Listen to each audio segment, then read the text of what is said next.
I felt my absolute lowest, and I felt like I couldn't kind of go any lower, and I was like, I need to kind of climb out of this, and this is the sort of catapult that's going to start to, help me kind of just by sharing your story. There's something about collectively doing this in front of a community of other people and going, look, this is me, that is cathartic and healing, because you're doing it in front, like publicly in front of a lot of people. But yeah, it's not for everyone. You need to know that you're ready to do it.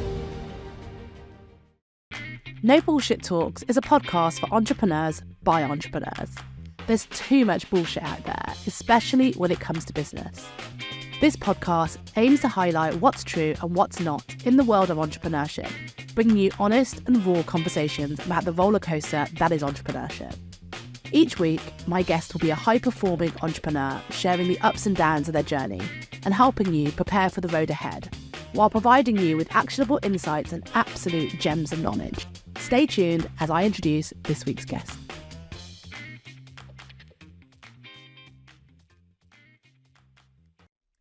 Nick Raeburn is the founder of StoryScale, where he helps people win more business through social selling.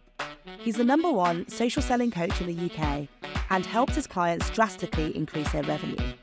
He's a TEDx speaker, an alumnus of the only LinkedIn Creator Accelerator program in the UK, and an expert in video production. I present to you this week's guest, Nick Raeburn.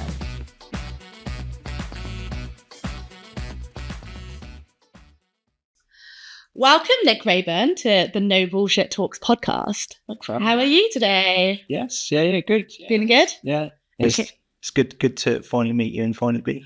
I actually can't believe that. We've never met in person. No, yeah, all done digitally and never met in person. That's so bizarre. Like, it's funny how I already feel like I know you and trust you and like you and all that sort of stuff. And we've never actually met in person. I didn't even realise that until just now, actually, when you're saying that. That's actually crazy.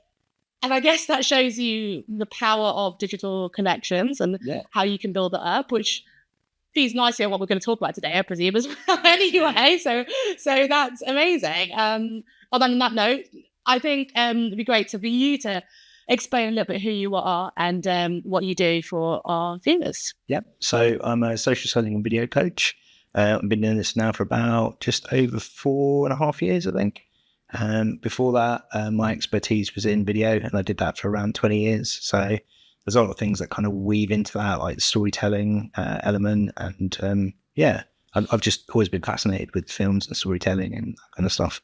Kind of escaped into them a lot as a kid. So. Nice. It's funny because all those are the skills that everyone's really sought after these days. So you starting it 20 years ago means you've got a massive jump start on everyone else who think is trying to get into it now. And storytelling and stuff like that, it's a massive buzzword now, and people are only just realizing the power of storytelling. And actually this week I've been filming a lot of content, and that's come up in every single conversation is the power of storytelling. And it's made me even rethink about how I show up and tell my story, because I don't tell my story. I've got a lot of stories to tell. I think I do tell some stories. I think I'm a natural storyteller of sorts, but I've never really thought how to craft it for business purposes and actually intentionally tell a story. It's one of the hardest things to do because it's so deeply personal to you. So to be able to sort of look at it subjectively and frame it in such a way where it's not all about you, it's about the audience as well, is it can be very difficult to do. It's weird because when you say it sounds like such an amateur thing, like something, I'm just telling a story. It's like what you do with your kids when you go to bed and like, that sort of stuff. It's like everyone just tells stories.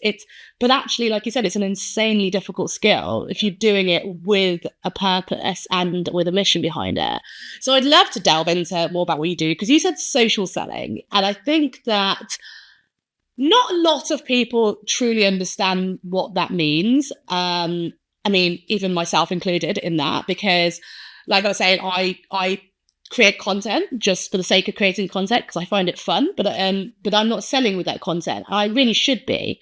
And I think that, I've heard the term social selling thrown around, misused. Yeah. And I think there's a massive confusion between what exactly is it, just because you're selling online or yours happens to be selling on social media doesn't actually mean you're social selling, right? And so that's what that means. So what is it? Social selling isn't actually selling. Okay. So there's a big misconception there. So see what to get. Yeah. So it's not, you're not actually going, here's my thing, buy my thing. It's convincing the buyer, just like you do in the sales process, it's convincing the buyer to move forward, to get them to the point where you have that sales conversation with them. So what you're doing through your content, and we talked about this earlier, but a lot of the time, there's a difference between marketing and social selling. So marketing is kind of broadcasting to a lot of people, whereas social selling is a lot more contextual. It's very, very specific. So sometimes I will go out and I'll create a piece of content specifically for a single buyer where I've had a sales conversation with them. They've bought something up, and then I'll an example was a couple of months ago, I was in a sales process with a Melange vendor. They bought some stuff up. I went off and wrote a newsletter specifically for that buyer and made sure that buyer saw that newsletter. How do you make sure they see it without just being like a cringe DM? I was just thinking about you just drop this in your DM. You know that part of the process, again, of social selling is making sure that you're spreading yourself through their network collectively and their business network so that you're connected with a lot of people. So you only need one or two people from their business to interact with that content, and that's going to push that out into their feed. Yeah, and I think that's where I guess understanding the algorithm of different networks is important. But again, there's no guarantee, and that's a problem with social media, is that you spend so much time creating content and you push content out there, and a teeny tiny portion of your audience actually sees it. Yeah. So the thing is, you could have spent how many hours on that piece of content? It could be fantastic content, and the person you actually want to see it doesn't ever see it. And short of dropping it into their DMs like a cringe monster, it's really hard, and you have to just hope that the algorithm works. Well, we do engineer that as social sellers. We engineer it slightly more. So part of what we do is we kind of, if we're targeting a large brand or a company, we'll effectively kind of move through that company a bit like a virus. So we sort of start. It's the perfect analogy. You kind of start at the sort of lower echelons of it and kind of move upwards towards the C-suite, so that by the time you connect with the C-suite and more senior people, you're connected to hundreds of people inside that organization. So what happens is, typically, because most people in organizations are connected to people around them, their colleagues, you only need a few people. You may have seen this before. So in your feed, when someone that you follow interacts with someone else's content, it pushes that content out into your feed. Yeah. So I only need one or two people from that company to interact with it. And then I know, and one way of checking that is if you look at the data on your LinkedIn, you can see which companies are viewing your content. So if I've got a target account and I'm putting that content out there, and that target account's regularly interacting, and I'm seeing those target accounts regularly interacting with that content, and it's like, great, start this job. Very clever. But it's much more precision-like, and much more like I know that I've got a specific target account I'm going after. So we worked with Panasonic last year. I think I wasn't connected to hundreds of people inside that organization. I was connected maybe around 50, 60 people, but the senior decision makers that I needed to be connected to, I engineered it so that they saw my content on a regular basis. So should everyone be social selling? No, it's not. Okay. It's not for. I think there needs to be a distinction between, like, if you're a small business owner and you're selling to other small business owners or vendors, then effectively you're not really social selling. What are you doing? You're marketing, really, and then having sales conversations. Can we really clarify the difference? Yeah, the difference between the two is typically with social selling, it involves teams. Okay. So it involves armies of people producing content. Armies for your virus. Yeah. Rather than just specific individuals. Most of the stuff that you see in the LinkedIn feed, and most of the stuff that people are telling you about, making sure that you define your ICP and making sure that that really speaks to that person on your profile and blah, blah, blah. That's great if you're a small business owner talking to another small business owner, like it's a one-on-one sales conversation. But that very rarely happens when you're having much larger sales conversations. There's lots and lots of decision makers and stakeholders involved in that. So how do we engineer that to make sure all of those stakeholders and decision makers see that content? That's the difference between I guess the main differentiation is pricing structure, really. Like if you're going after, £500,000 deal versus a 5k deal, and it only involves one person, and this one involves 20 people. That's the difference between social selling. It feels a little bit like brainwashing. Like we're just sort of like dropping these little subliminal messages. It's not brainwashing. So you're think of it like you do when you're in the sales process. Mm-hmm. You're digging and asking questions and trying to get to the heart of what it is the customer wants, and that's effectively what you're doing with social selling. You're kind of you're asking those questions of the vendor and then producing content that answers those questions, and you're answering those questions in the comment section on that content as well. So the perfect combination is if you produce a piece of content, it's for that vendor sees it and then comments on it, and you respond to that comment, you are in a sales conversation with that person. And I do like it. I think it's a lot more natural than just like reaching out to them and saying, just thinking of you and all that nonsense. And like, that doesn't work. And they always feel like they'd stumbled on your content and they feel like it's coincidental. But it is to a certain degree, it's engineered, because if you go into we go and train large companies, they can't rely on luck, or there has to be a process to it. It has to be just like sales is. There has to be a process to it. Yeah, and I guess it's the same as any sort of marketing in a way, because it's like billboards are there at like train stations when you're standing there, and it's timing at the end of the day, and a lot of things are about timing, and so you just happen to see something that you need. I think the main distinction is I always think of traditional marketing as more broadcasting. Yeah. So it's like here's my thing, buy my thing, here's me, check me out.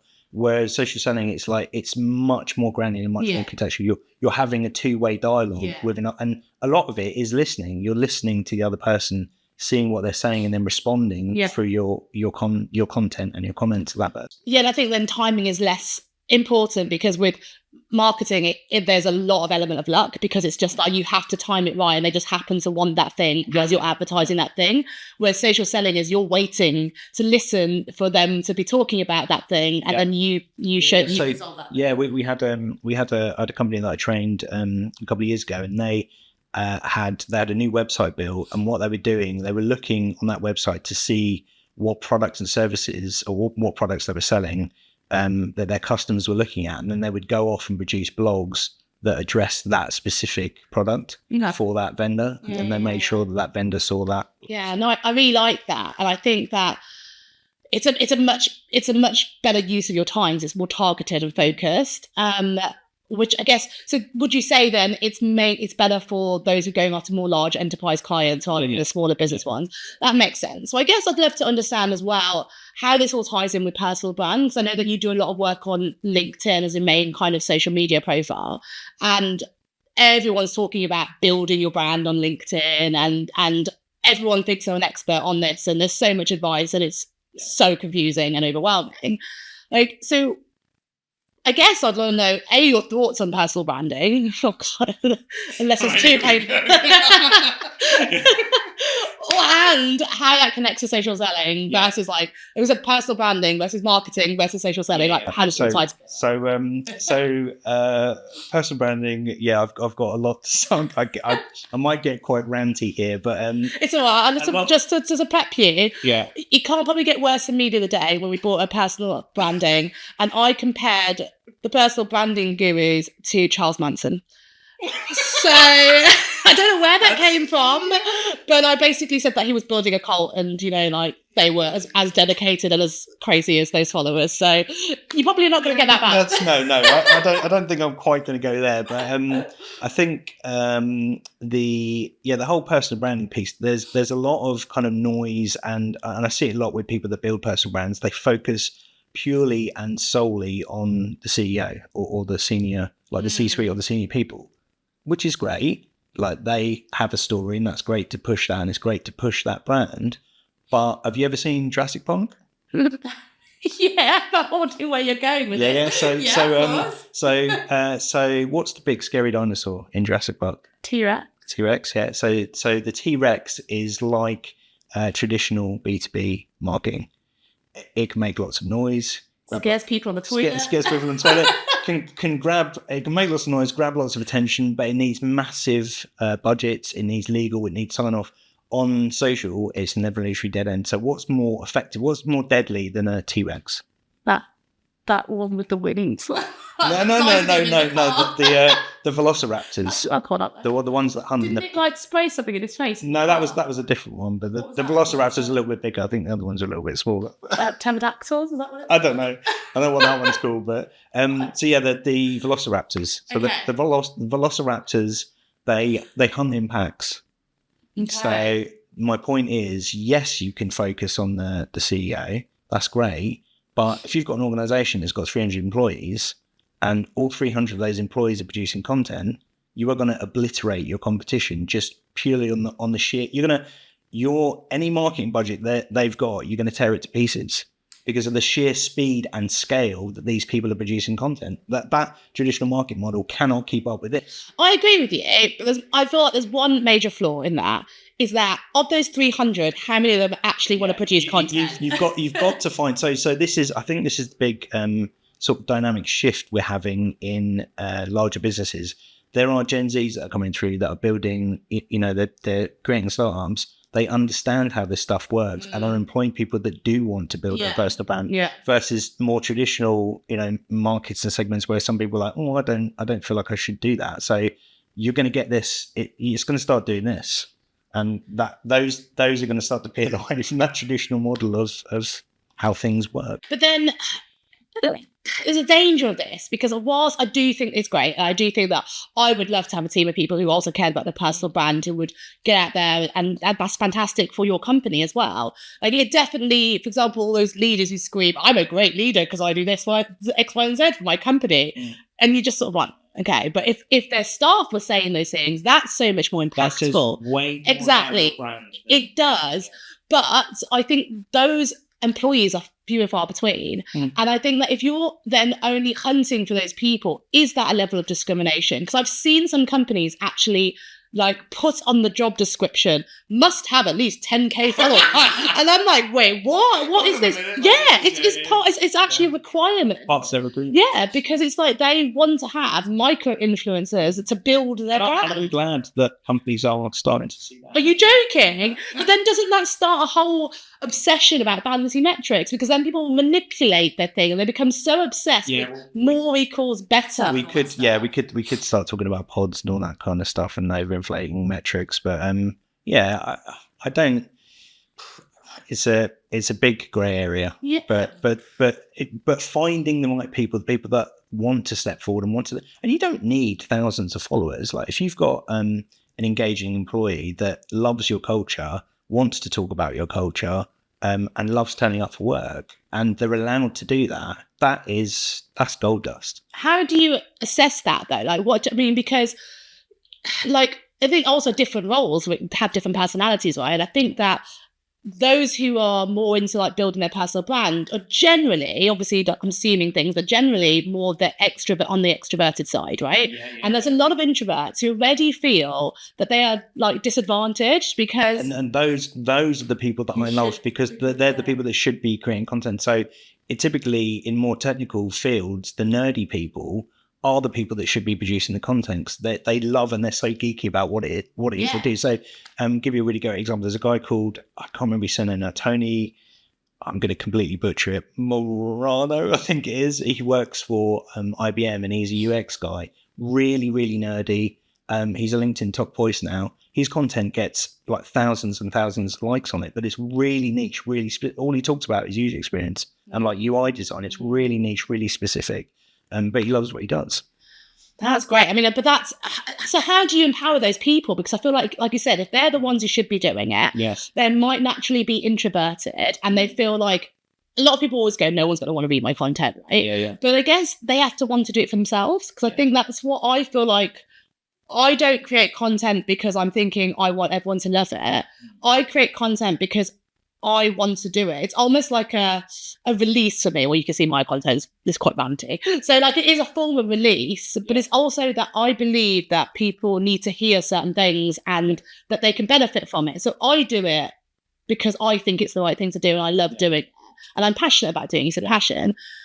I think a lot of people do feel this, but then they are blinded by oh, no one's going to want to care about what I do, or I'm not going to get many followers or likes, and they feel disappointed from it. So how do you encourage people to not care about that bit and just follow their passion? So the as I said before, the trust component is really huge. Having like trusting your people to be able to post and giving them the free rein to kind of experiment and stumble and fall a little bit and do this, like as long as you're not, bad mouthing the company. And that's the beautiful thing I think I love about this, is that there's a sense of honesty by doing this. It's like, if you've got a toxic company culture, you're not going to let your employees anywhere near social. Yeah. But if you trust them and you genuinely have a culture where you love those employees, it's like, there you go, off you go. Yeah. Go and do your thing. But yeah, to answer your point, finding those people and getting them to kind of step forward, and usually those more nerdy people are slightly more introverted, but it's a bit like I guess like a toddler learning to walk. It's like, they're going to stumble. The first few posts are going to kind of suck, and then it might. I'm sure yours probably when you started. Mine were, they were awful. They were terrible. Sometimes. So it's a learning process. And I think having that kind of, I think there's almost like a feedback loop. I had it when I was producing content, where you start to grow a following, and that following starts to empower you more to get a bit brave and so it comes with time, I think, and it comes with just doing it. Well, what about those who just like have no interest in it? Because I definitely had a team of people at some point, and we really tried to encourage social media and get people on it as a brand. And they were like, a lot of them were extroverted. They were like so excited. Like, I've got this idea, nothing happened. And then we'd be like, okay, let's start the morning, like doing our coffee and then just doing social media time. And everyone hated it. And I wasn't going to force them to do it, because then that just defeats the point. And they're young and they're like social media people, but they wanted to just do TikTok dances. I mean, that was their thing. Yeah. So it was like, how do you even get people to see that, it's worthwhile and they want to do it? Well, the worthwhile part of it is there are things with social selling I haven't even worked out yet in terms of ramifications, like, 10 years, 20 years down the line. But, think about your brand identity, think about your culture, like the people that we train. Those people learn more about the people they're working with based on their feed. And some people might be horse riders, or they might have a dog, or they might, and they didn't know that about their colleagues before until they started producing that content. But you've got to trust them. And there's no point in pulling people through that process if they want to, like, if they're going to dig their heels in and go, no, there's no way I'm doing this. Like, don't force them to do it. But the people that are, naturally curious, or people that are a little bit more extrovert maybe, but it's genuinely, I think the people that succeed the most are the people that are maybe a little bit more introverted, really technically good at what they do. They're experts at what they do, and they're more afraid to. There's that fear component of like we're going to talk about vulnerability a bit later on, but I always call BS on people saying, oh, don't be vulnerable on social. The very act that you're posting content on social is being vulnerable, because you go, okay, well, I'm an expert in this, and now people might go, well, they're going to call you out on it.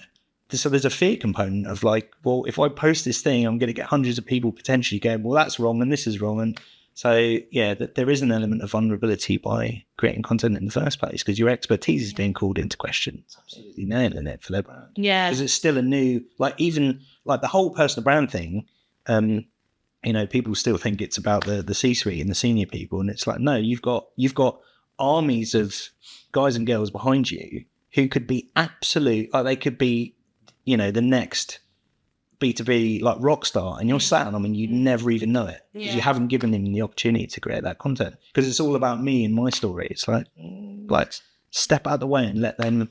But do you not think that is partly the personal brand managers who are orchestrating that, and is partly their fault? Yeah, they're gatekeeping that stuff, and it's like that's not where the power is. The power is in those authentic voices that work for your brand. That's way more powerful in terms of like, we trust you and this is our brand and this is our culture. And these people are authentically talking about, it's not engineered, they're authentically talking about how awesome your culture and your values and your company is to work with. But isn't that also because it's easier as a CEO is to just put leadership stuff up there. So as a personal brand manager, they're just like, oh, let's do CEO because it's just leadership stories. Let's do rags to riches. And in 2017, I was this, but in 2024, look at me now. That's it. Let's give it the old sort of corporate comb over. It's like the company culture is toxic. People don't go on very well. So I'm just going to put on this false veneer of it's great here and I'm a really great leader and blah, blah, blah. So we ain't buying that. Yeah. What about the rest of you guys?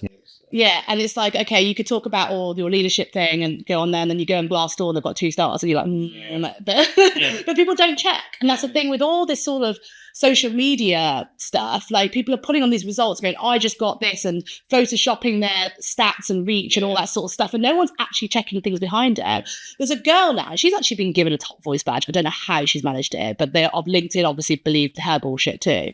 She would post non-stop about all these things that she's doing on Instagram. I'd go on her actual Instagram thing and have a look. It's all lies. She'd like completely lie, and then she posted one about her client, and then I wrote to that client because I knew who they were. She didn't tag them in, and she's like, I've never heard of this girl. So they just made it up. She just finds campaigns that are doing really well and just claims that she did it all. Yeah, and people are believing it. Like, so much so that LinkedIn have got a voice. That's think of the short-termism you're doing. I was speaking to someone about that the other day. The short-termism you're doing for your brand, like everything should be on the long term. Yeah, of course. It's like you're just like you're burning bridges before you even start. It's really short-sighted. But most people, I think, at the moment are short-sighted. They're looking for those quick wins. They're looking for the cheat sheet. Look, cheat sheets are a buzzword now. People love a cheat sheet. People love a quick win. Because it's easy. It's like fast food. It's here you go. Here's the magic pill. Something costs you this amount, and we're gonna do it like that. This bullshit. It doesn't exist. No, there's no magic pill. There is no magic bullet. It's pardon my French, effing hard work. It is, and I think like the thing is, people don't want to do that effing hard work, and that's the thing. So they're looking for any other way to do it. That's not that route. Yeah. And if you look at all the content that does go viral, it's all the things that promise you happiness, promise you quick results, promise you X, Y, and Z, and it's just an easy version of the hard route. That's why there's anti-hustle culture, that's why anti-grit, like all this sort of stuff, because people just want to encourage a simple, easy life, and it doesn't really exist. Otherwise, everyone would be doing it. If it was that easy, you would be being sat on a beach, sipping mangoes. But yeah, I mean, I will be doing that next week, but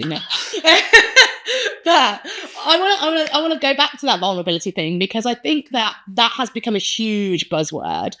And I think that when people talk about personal branding, a lot of the reason why people think it's icky is because they assume like all these people who are doing the cringy stuff are getting up and doing some sort of sob story. Yeah. And it just reminds me of like X Factor, like, and like someone has cancer, like someone's doing it for a dead grandma. Like that's what X Factor usually was. And that's why I stopped watching it. Hi, Simon Cowell. Like I just feel like that's what it is. And now it's the same thing on LinkedIn. And I don't think that vulnerability has to be like that. Like you just said, sharing anything about yourself personally, or even say that you're an expert at something is vulnerable. And I'd love to address it, because in social selling, obviously doing what you're doing, it's a little bit different to being more nuanced. But in general, like connecting what you do in social selling versus personal branding and this level of vulnerability. Now, I know that your content is quite personal. And so you obviously feel that there is a need to do that. Yeah. And I'd argue, say, my content is quite personal too. And it works for us, but neither of us are forcing it and doing it for likes or whatever like that. But I think that some people feel like they need to. And I'd love to hear your thoughts on, like, do you have to do any personal stories? And, like, what are the benefits of doing it? And how do people get over kind of, I guess, sharing these personal stories? Yeah. So the best advice I can always give with that stuff, and I've said it to one of my clients, Amy, before, that's your line in the sand to draw. Like, where that level of vulnerability goes to is your line in the sand to draw. But I will say the more vulnerable you are, and the more you build empathy, the more you create connection. It's a human trait. It's the reason me and you are sat here talking to each other, because we built a deeper human connection. There's I always reference it, but there's a really good Steve Jobs quote, and he's never been quoted as saying it, but his daughter Lisa overheard him say it, and he said, "It's not love that brings people together; it's values, shared values." Mm-hmm. So when you put content out there that goes, "These are my values. This is who I am," and someone else sees it, your value sets overlap with their value sets. It's like, I see myself in you, and that's where that trust is built. So it's your line in the sand to draw. And I find, like, I don't know if you're the same, but if you go back and look at my really early content when I first started on the platform, I was filming like really like professionally shot videos in the darkroom. It was all nicely lit. And then as I got more kind of brave and got more of an audience and more people engaging on my content, I stepped out of that room, went into a more like lighter room, like more colors and stuff. And I felt like I could kind of be a bit more goofy and be myself, because I am naturally kind of playful and silly. So it gave me the kind of confidence and courage to go, well, you know what? I'm just going to show up as myself. I mean, I half expected you to shirt today in a wizard outfit. So I'm a bit disappointed with this, actually. But that's nice. Like, so we've never even met, and I feel like that's about you. And like, I feel like I know that you like a lot of dorky stuff as we talk about, but actually, like, it's really cool. And like, how many times I think I've commented on your post the words "I am Groot" like a good 5 or 6 times already, like, because it's usually a good response or something. But like I said, you just get to know people a little bit more, and I really like that. And I really like that they always say LinkedIn's not Facebook, but one of the things I loved about Facebook 10 years ago, when the last time I probably used it, was that I got to know people without having to spend as much time with them. Like, there were people who you wouldn't get to see them all the time, but you'd get to know them because you're just absorbing their content. And like we said, like, and now we can do it with professional people. Yeah. And like, I've got to know you over the last couple of years, and we've never even met each other, but like, I feel like I know quite a lot of things about you, and we can have a conversation. It's really nice. And I love that. I think that you don't have to go deep, but I think that personal things are what brings you together. Yeah, it's something to do, isn't it, with those overlapping values and building that trust. Like, you're never going to buy something, and that's not to say like, you need to share every component of who you are, and like I said, it's your line in the sand to draw. But building that empathy and connection is a part of that process. It's like you're never going to buy something off another human being if you don't trust them. Yeah. And yes, you can build trust and authority through expertise, but I think there's something more like, we're social animals, we're social creatures, and we need to understand and feel safe around other people in order to go, yes, I've got people in my community and people that I'm connected to, which are, they're some of my best friends. I've never met them in real life, but because you know them so well. And I think that's it. I think, like I said, you're not going to buy off people, and everyone says people buy from people. That's a cliche, but it is true at the same time. And I think that people think that you should just go on LinkedIn and share like a client project that you've done, a testimonial, an award that you've won. But with all due respect, I don't care about most of that stuff. Like, I really don't, because everyone somehow has awards, and a lot of these awards are fake as well, that people are paid for. So that's another conversation. Testimonials can be faked or whatever, but real true facts about who you are, and like they said, don't share your kids and stuff. But I love the fact that people do things with kids, and we had Andrew Dobby on the podcast. I don't know if you know him, the CEO. I've had Andrew on one of mine lives. He's great, and I was talking about how he's done his whole TikTok has blown up with his kid, and like, it's just so sweet, and I love that about him, because I see him as a person who has really strong family values, and we did this test actually in the podcast episode. So he was saying, okay, so here are my pillars of content. I was like, no, let me guess what they are, just because I think that shows you like whether your content's reflecting it, and it was right. And I just think that I much prefer hearing that sort of content. So I think for me, that's really important. But I do want to talk about some of those vulnerable stories, because you've shared one of your most difficult, vulnerable moments of your life. Yeah. And a lot of people would call that crazy, because it's a really difficult one and a really personal one. And it's something that people would say, why are you sharing this? It's nothing to do with your business. Yeah.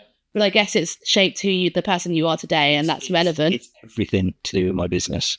And I just want to, touch on that. I know you've shared it before, and you're going to share it again, so you'd be happy to sort of share it. I don't necessarily need to hear it in full, but I'd love to give the audience some context of of that, because it's a really deeply personal one, and you've shared that. And the reason why I also want the audience to have some context is to show the levels of what we can share online and still be respected. Yeah. I think that that's a big fear of people, is that they're going to share something deeply personal because actually they want to, because they need to release that, because it is holding them back, not being able to address that. But they fear that if they do, people will be like, why are they saying this online? I now have no respect for that person. They're attention seeking.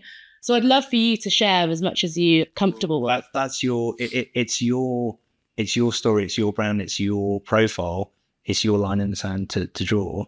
But I think it goes back to that sort of social hierarchy thing. As when we were cavemen, it's like if you do something like that, there's that fear component of like, I'm going to be shunned, I'm going to be excommunicated from the group, and no one's gonna. So it's there kind of in your squirrel brain, like if I do this, if I do this thing, you go into that fear component of like, well, if I say this thing, I'm gonna, what's gonna happen?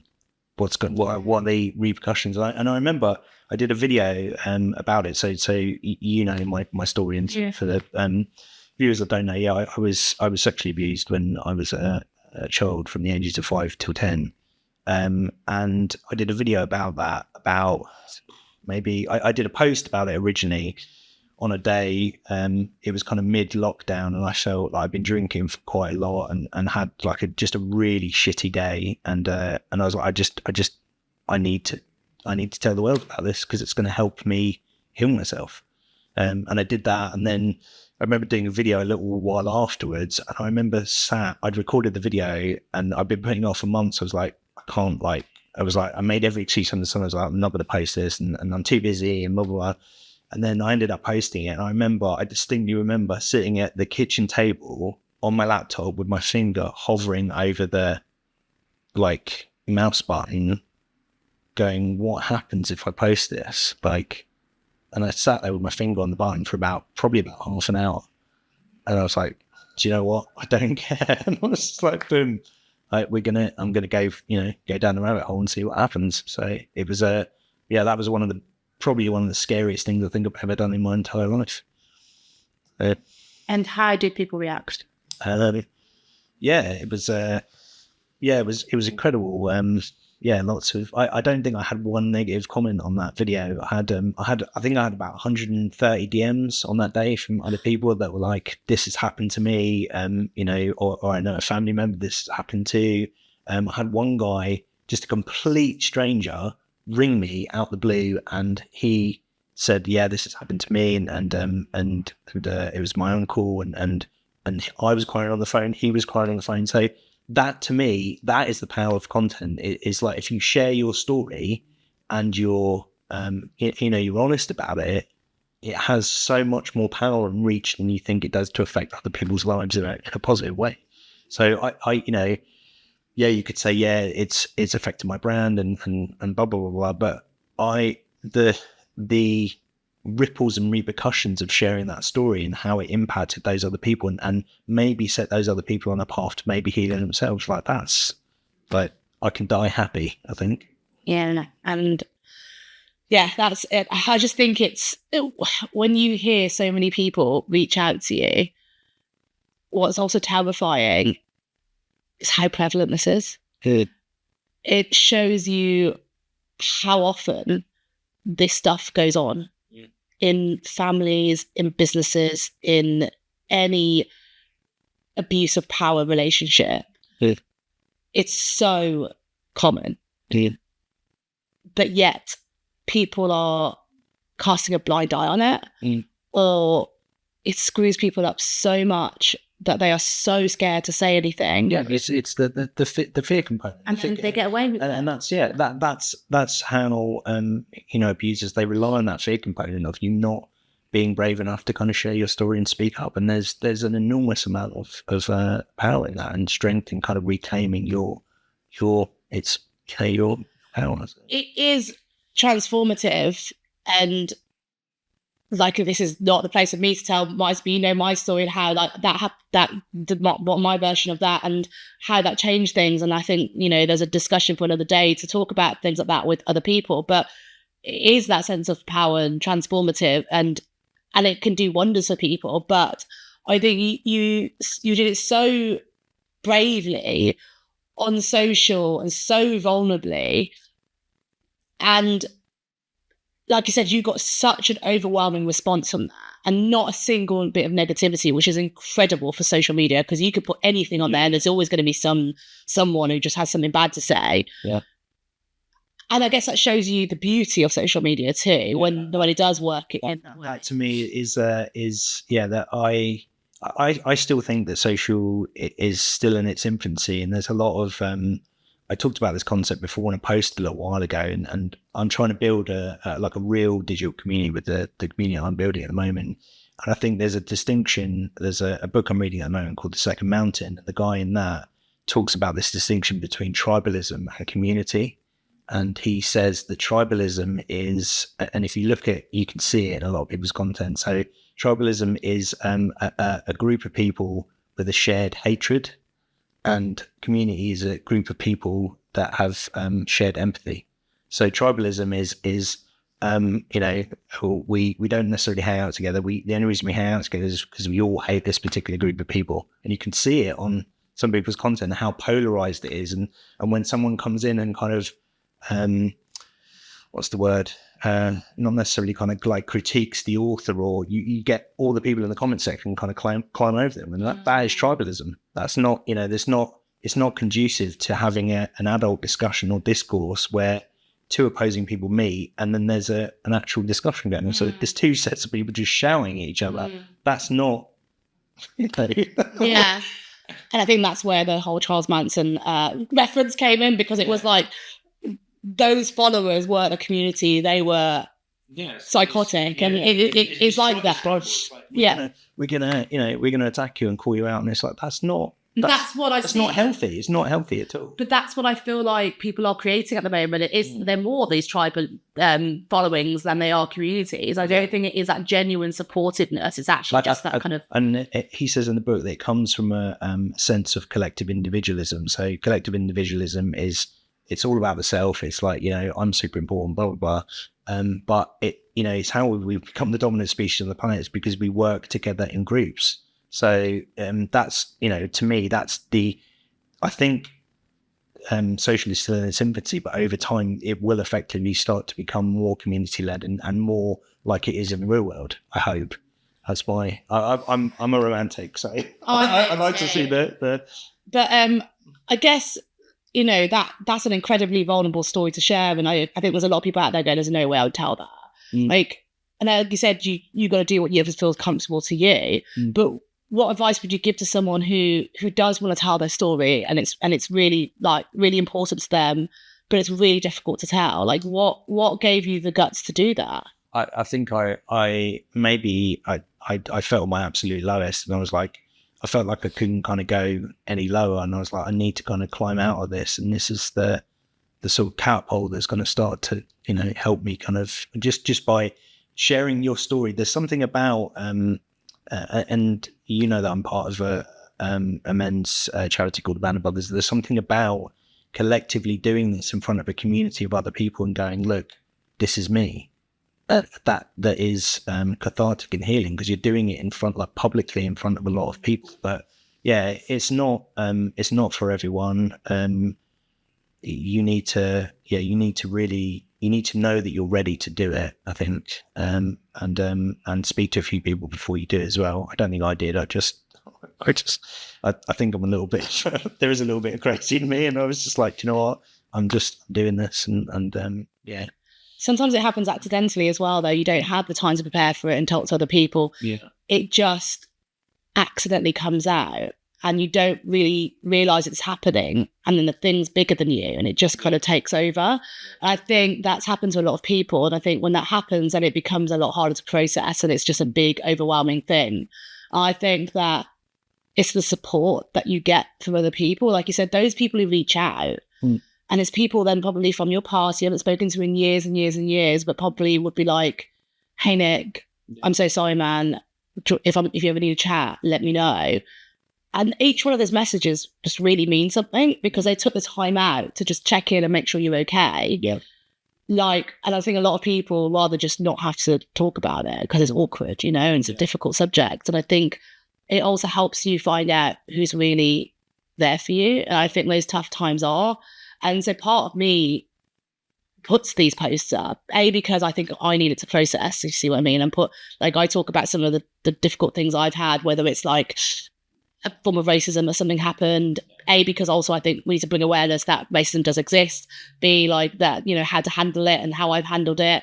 But see, because other people feel like, oh, actually that's happened to them and they want to know that they're not alone. And it's interesting to see how their people respond. Yeah. Because then you find out who are the right people for you, because the way they respond in those situations say a lot about people, I think. So I think that's also really key. Yeah. There's something in that collective power of sharing stories, which is it's cathartic, and it's healing for other people. That, you know, I've done posts where people, like, they've gone into my DMs and said, oh, thank God someone said it, or thank God you said this thing, because they're too afraid to say it, and you said it for them. So it's like you've empowered them to, That's basically my whole week, every week. I feel like that's the reason why I create content in the way I do, because all the 10 hate messages I get, if there's just one and they drop into my DMs and they say, I've been feeling this for ages, I'm so glad that you're brave enough to say it because I've really wanted to say it.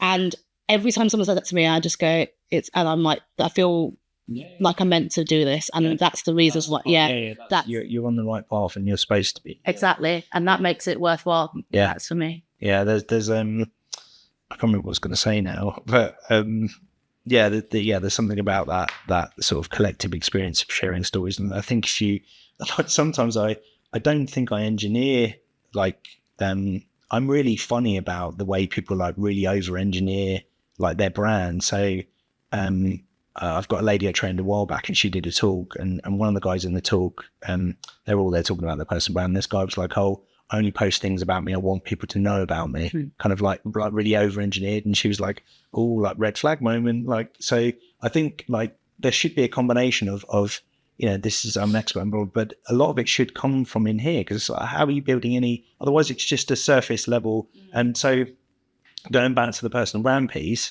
I've actually, the etymology for those two words, brand obviously comes from branding cattle, and it's a permanent thing.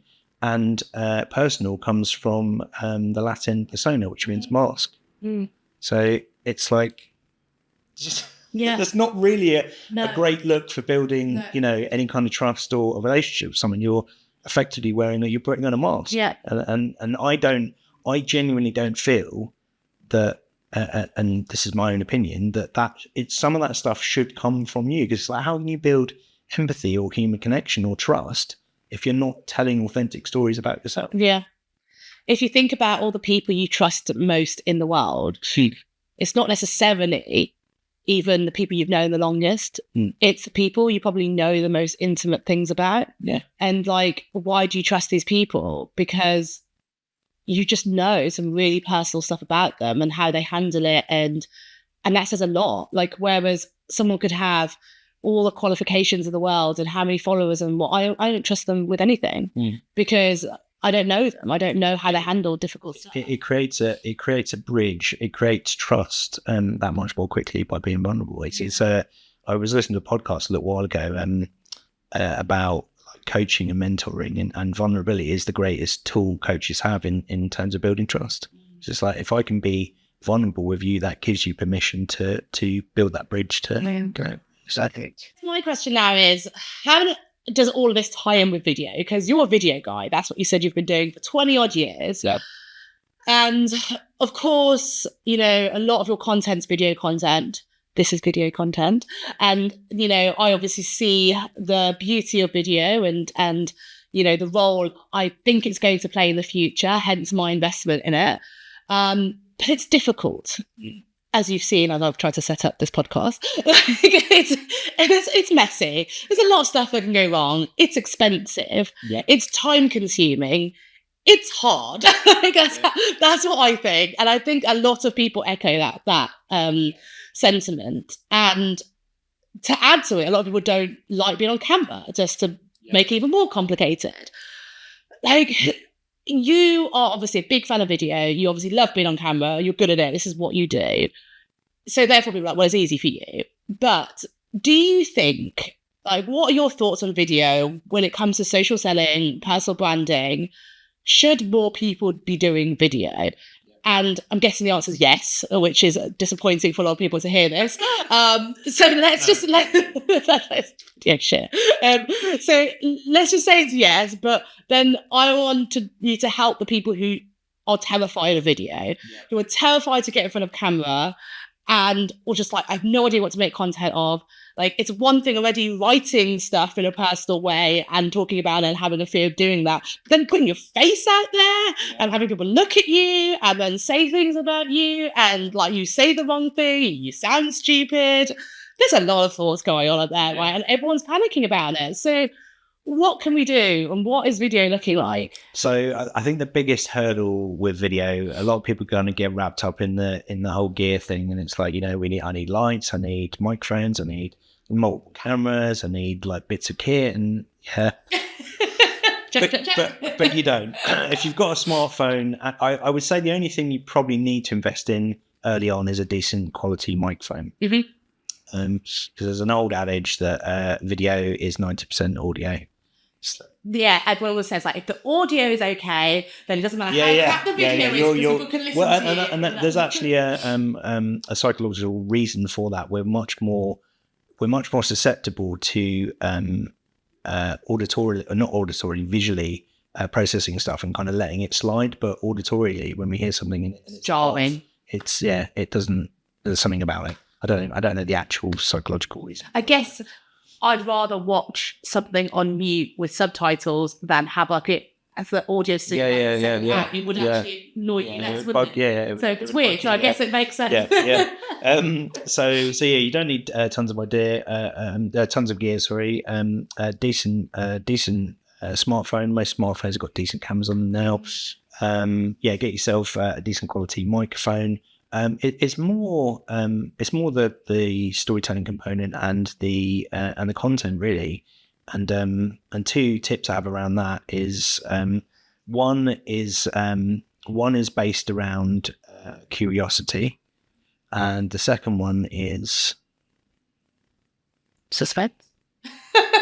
I was like, wait. I was like, no. I created a little curiosity loop there. Oh, because you were because you're curious. You want to know, exactly. You want to know what the second one is. So I opened up a loop there. So what happens with curiosity is you start in an adult state, and then you move to a child state, and then once you understand or have been given the knowledge, you move back to an adult state again.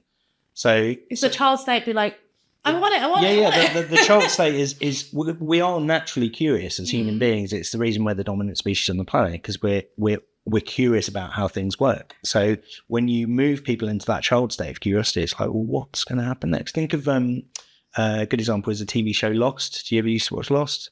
Oh yeah, I remember it. The black smoke. The stupid numbers I had to put in, like the worst ending in the world. I remember.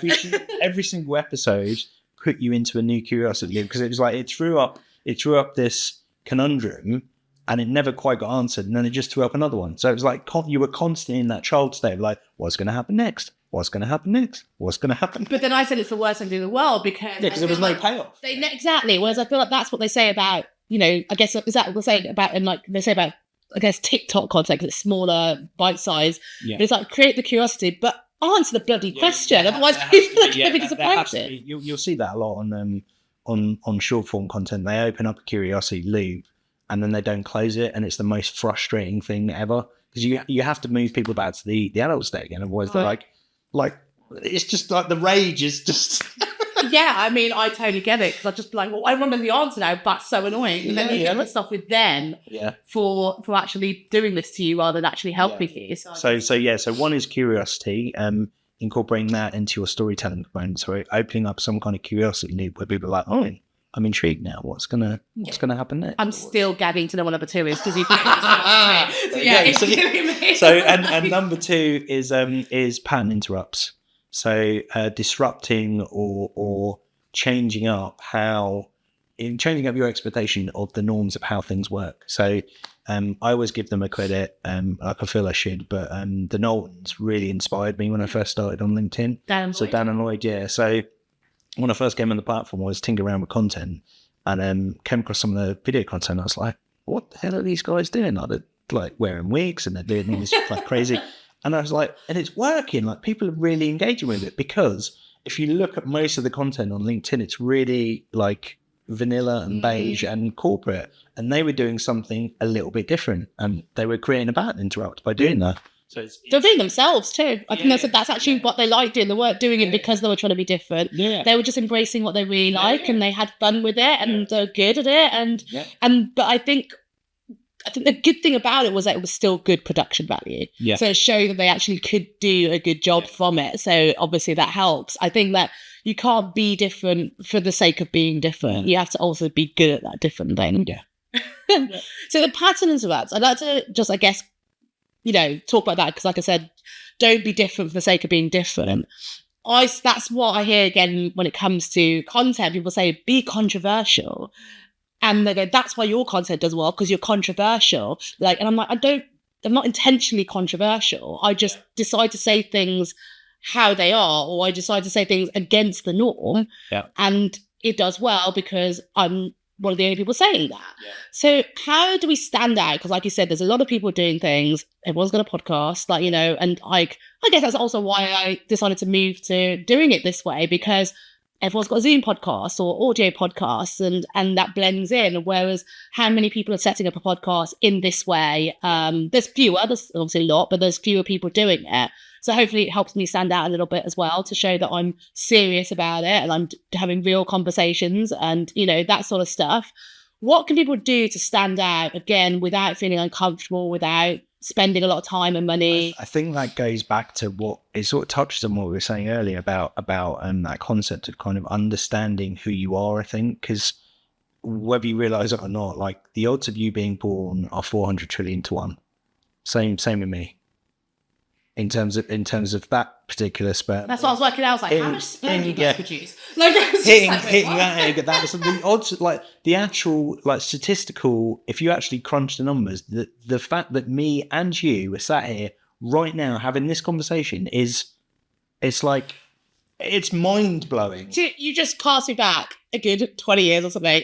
My first year of med school, I was learning this stuff, and he was talking about the odds of getting pregnant. Yeah. And I was just like, how do all these people get knocked up so easily? I was just like, if it's this hard, like, what the hell? Like, it's just like, and I'm just there thinking, wait, what? And something doesn't add up here. Yeah, there's not working. But my point I was trying to make is that you are unique. You are completely special. You are unique. Everyone is. And so all of your life experience up until this point, there's no one else that can duplicate that. That's the power of a personal brand. So if you lean into that becomes, it's impossible to duplicate. So that's where your power is like leaning into that story and understanding who you are, and that's how you pattern interrupt, by being yourself. But a lot of people don't. They either don't know who they are, or they find it very difficult to lean into who they are. And I think there's that disconnect around. But I think that's because if you are truly you, like, you show up as 100% authentically you, and then people don't like you, that's really hard. It goes back to that social hierarchy thing of like, well, if I'm myself and people don't like me, I'm gonna get cast out, and there's that fear of rejection. But if you put on a mask and you're this persona, and people don't like you, then you could just put on a different mask. And it's just and you could just keep putting on different masks until you do fit in.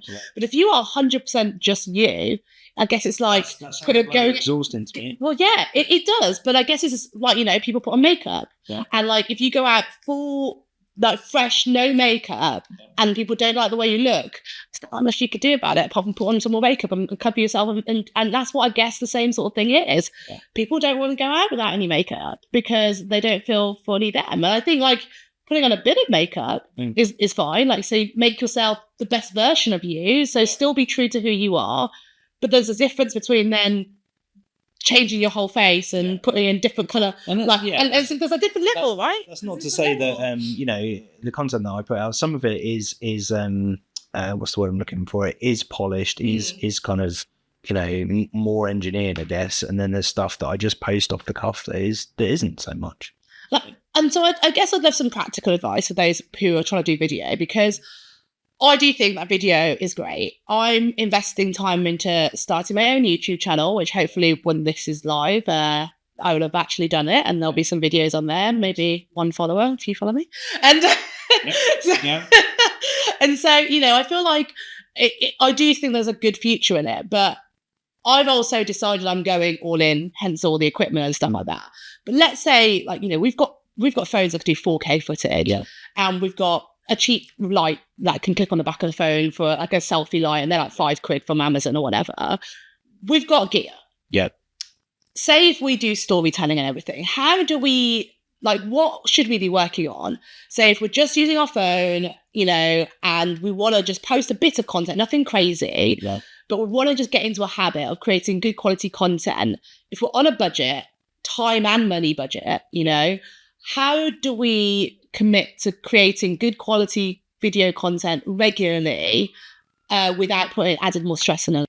Yeah, that's it's the regular bit there. I take it for granted. Like, you know, it's the 10,000 hour rule. I've crunched my 10,000 hours. I've done it. I can edit, film stuff, light stuff blindfolded now because I've done it for so long. But you've got to put the work in. So you have to go through that painful process of, like, your first videos, it's gonna suck.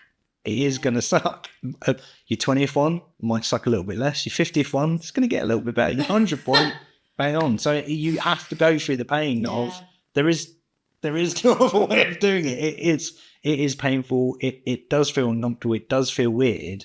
But the more you do it, like I was speaking to one of my buddies, James, the other day, and he started his own podcast. He started filming his own content. And there is this weird, I mean, I even had the same thing. So I've produced and directed people behind the camera for a long, long time. But when I started on LinkedIn, I started filming myself. And the first video I did, I was like, this is weird. Like, I don't like this. I don't like being on the other side of the camera. It really freaked me out. And that's someone who's like actually... Yeah. And I understand the mechanisms of it and how it all works, but it really intimidated me. Really, because there is that element of, again, vulnerability. When you're putting yourself, it's as close as you can get to someone being in the room with you and you know, smelling them. Video is as close to that as you're going to get. But that's why I feel like I don't mind it. I know that, again, I'm a little bit different because I like it and I don't feel any problems with it. Yeah. But again, I think that's the thing, because I'm perfectly fine having a conversation with someone. Yeah. And so for me, why does it matter having cameras on you? Why does it matter, like, speaking to a camera? Because it's just like having a conversation with someone. So I'm having a conversation with the camera, pretending it's an actual person. That might sound a bit psychotic, but, you know, that's how I treat it. And I think that actually makes it easier for me, thinking that it's just a conversation. Yeah. As soon as you say, I'm actually going to film you and I'm going to put it on a video and it's going to be content, then that feels like a performance. And and there's different types of content. So this is more, it's more kind of informal, it's relaxed, having a conversation. Whereas a lot of the content I film sometimes is very heavily scripted. So I'll script stuff and I will write it out verbatim and literally script it, which I know sounds bizarre, but it's the reason why Hollywood films have worked so well there and we have script departments, because when your brain can't do two things at once. So the reason I script my content is because I'm not having to focus on what I'm saying. It's all there for me. So I do it like a line or two at a time. I'm focusing on the performance and the delivery of it. So on that note, because I think that's been a question that people have come up a lot. Like, obviously you don't want it to sound scripted, and so that obviously takes time to do.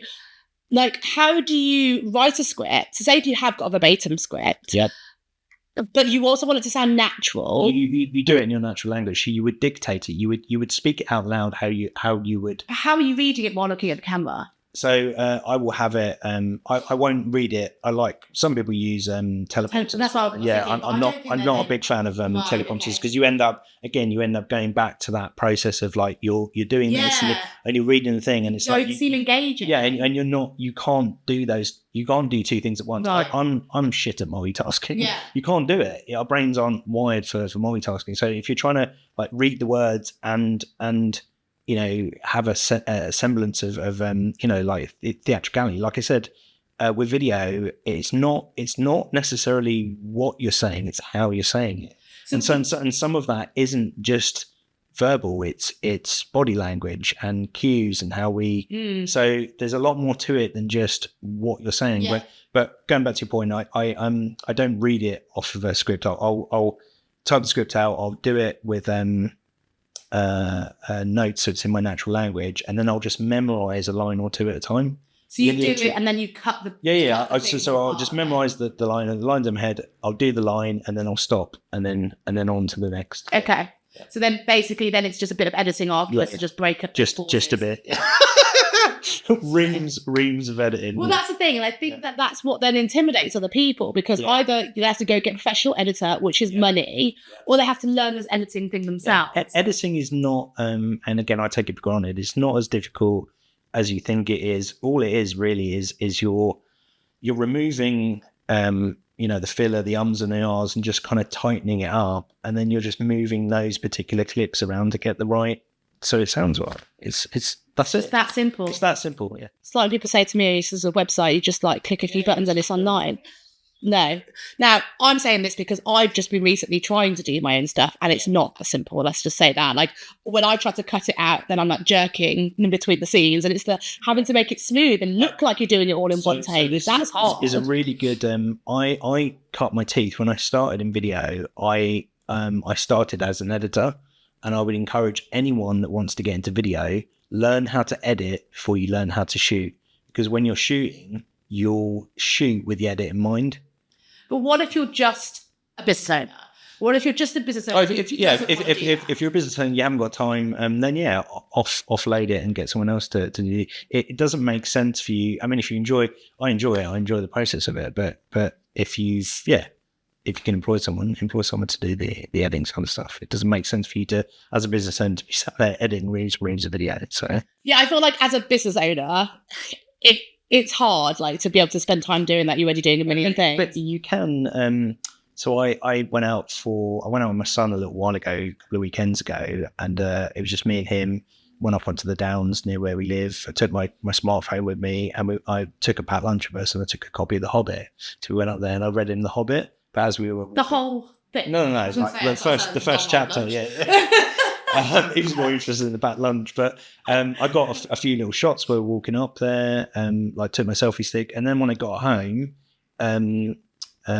he was playing his video games, and I just sat there, and it took me probably about maybe 20 minutes. I just fired up CapCut on my mobile, and then boom, boom, boom, and then voila, the video is done. Okay, so I'm glad you said that, because I was going to suggest like what recommendations. So I've been using CapCut for the social media stuff, and I recently started using CapCut Desktop, and actually it's really quite good. I feel like it's quite sophisticated, considering it's free, and even the pro version is like £100 a year, so it's like a tiny percentage of what Adobe or any of a Premiere Pro stuff is. Yeah. So, and it seems a lot. It seems like you can do quite a lot. So would you just recommend people, like, I guess, again, I'm thinking of our audience who are entrepreneurs, and whilst they think, okay, I don't want to be video editors, they might also be thinking, I don't have the budget to pay a video editor. Yeah. So they need a good compromise. They don't want to have to spend hours perfecting the craft, but they don't also want to spend hundreds of pounds paying a video editor. So is learning something like CapCut a good idea? Okay. Yeah, so I've cut my teeth on Avid, Final Cut Pro, Premiere Pro, Resolve. I think I've used every editing software on the planet. But CapCut is, it's really easy to use. It's free. It's simple. It's intuitive. There is no harm in you just shooting some random stuff and then sitting down for maybe an hour, 2 hours, just playing around with the interface. It's a lot more intuitive than you think it is. Well, you've used it. Yeah. So and I'm not a video person at all. I might be creative, and I know the Adobe suite very well, but I don't do Premiere Pro. Like, I just find it really intimidating. Best way to learn how to edit it and learn how to storytell is watch lots and lots and lots of movies. I can do that. That's what I did as a kid. I mean, I can do that. So that's when where a lot of my love of it comes from, and my understanding is like. But do you not then think, because I feel like storytellers, they have the like classic, structure of a story. And I guess there's people like say there's 7 parts, there's people say they're like 3 parts, but I guess the easy one I would say is the 3-part one, where it's like you have the normal, then the explosion, and then the new normal, right? So it's like, you know, what is before the big incident and then after. Those things they're all very similar to Joseph Campbell's The Hero's Journey. Yeah, which is what you base your stuff on, right? And it's like, but I feel like there's lots of different ways of doing it.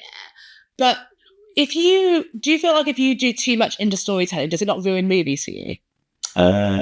No, I don't think it does. We're, again, like the curiosity thing, we're hardwired for them, and there's this kind of inbuilt natural inclination to want to see that pattern emerge, and you know, someone goes through that cycle of like, you know, they kind of started off and they've gone through this kind of transformation. You look at I always use Greek myths as an example, but Greek mythology was like classic, you know, hero's journey storytelling. It's like the hero would come into the normal world, find a guide, and he'd go down into like the underworld and then fight the dragon or the demon and come back changed, and then go back into the normal world.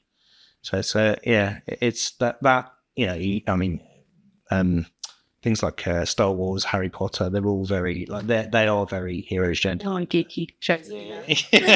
Yeah, but that's not to say that every single thing follows the hero's journey structure. It doesn't, and again, you know, you can disrupt that. But having a structure where you've brought the viewer in, they think they understand something, you're showing them something new, and then there's a payoff. So you're opening up that curiosity loop of like, you know, this is what you know about the world, but there's a little bit more that you don't know, and I'm going to show you what that is. And as long as you know there is a payoff, it's not just like, I'm going to show you something and there's nothing there. Well, that's it. But how do we do that as a business owner? Like in each of our videos, do we really need to do a big old story? No, you don't need to do a big old story in every video. The way I structure my content, and it's a bit like the sort of classic marketing funnel, but I do what's called hero, heart and head content. So hero content is your big kind of tentpole, like, check me out, I've just got married, I've just rebranded, we just want a massive new client, like this big massive things happen in my life or my business. That's not going to happen every day. And then your heart content is the more human led stuff. So it's like, you know, I like lasagna, I go mountain biking, here's my dog, like it's you're building a bridge in human connection. And then the head stuff is the more technical stuff. It's like, I'm an expert in X and I'm going to teach you about that particular thing. And then you're attracting attention, you're building empathy and human connection, and then you're going, I'm an expert in this. Exactly, I like it. And I think that's a much more natural way of doing it, rather than like, I'm an expert in this, and I was like, who aren't you? Yeah. There's no connection there, so we don't listen. Yeah. And I think that if you build a brand and people like you and know you, then when you go to sell something to them or tell them you're good at something, they'll just automatically, like, you know, kind of want to be because the trust is built. Yeah, I love that. Well, I think it's been so insightful. I don't know what I'd love to just ask. Yes, I love to ask people like predictions, and so your expertise obviously come in video, but like social selling, personal branding. What are your predictions for the space and for the next like 12 months? I think we're going to see. Hopefully, you're going to see a lot more employees kind of stepping up to the plate, and I think I said this before we started, but Ryan Hopkins is a really great example. He's like the poster boy of what happens when you work for a company and you build your personal brand. You get headhunted, and the company goes, "Yeah, we want you because you're flipping awesome." So I don't have Ryan's got a shout out on this podcast. I'm a big Ryan fanboy, but you can, you know, think about I don't understand like the short termism. Like, your company is going to pay you on your salary and on the company dime to produce content and produce a brand that is gonna you know, stand the test. Like, it's a career path for you. Yeah. And it goes way beyond, like, imagine, you know, your company pays you and then suddenly you blow up and you've got 200,000 followers and people love you, and you talk about a specific thing. Oh, I might launch a product. And now that product's making you, you know, 50K a week. Oh, I can quit my job now. Yeah. And your company's paying you to do this. Yeah. Yeah, it makes It is a complete and utter no-brainer. And it's crazy because actually the people who should be scared of doing it are the companies, not the other way around. Because the companies are like, should be thinking they're going to get so big. Yeah, I'm gonna lose my best employee. I honestly do think that since COVID, we've seen, in terms of predictions, and this might sound a bit crazy, but I think the brands are evolving, and I think the brands of the future will be communities. And I think those communities will employ not full-time employees. They will employ, you think about like work from home and hybrid working and everything else. They will employ essentially kind of freelancers that want to work for that brand because that brand's community and values overlap with theirs, that they feel like they want to work there. I've come up with this concept a little while ago that I call the economy of you, which is if you take who you are as a person and combine it with what your expertise is, you create this intersection of products and services, which are, going back to the personal brand thing, the trillion to 400 trillion to one thing, that are uniquely you. It's why I built a community of sort of D&D themed, like it's really geeky and nerdy, but it's really niche and really specific, and the people that love it, but there's no one else out there doing it. Yeah, and that's amazing. And so I think like would love to like drop the link to your community in the chat, because I think people who would love that, who love all that sort of stuff, who want to be part of something like that, will get it. And I think that when you know what you stand for, you automatically filter out other people. So what I'm creating with Knobs, right? I'm literally calling the community Knobs. Okay. So people are going to be like, wait, what? And I'm like, yeah, come join us, be one of the Knobs. And it's like, we're just a bunch of Knobs, And people are like, what is this? And those who think it's like wrong are just not right for the community, but some people love it, and they're just like, I'm a bit of a knob. Yeah, exactly. So that's what I'm doing. I feel like everything I've been doing is no bullshit, and it makes sense. Knobs equals no bullshit, and so it makes sense. It's not a forced thing. I'm not trying to be different to be different, and people get it. I think that's what it is, and then you find the people who like you for what you are, and it just naturally creates itself. So I love it. I'm excited, and I hope that it does turn out like that. And so thank you so much for today, Nick. It's going to make awesome. Yeah.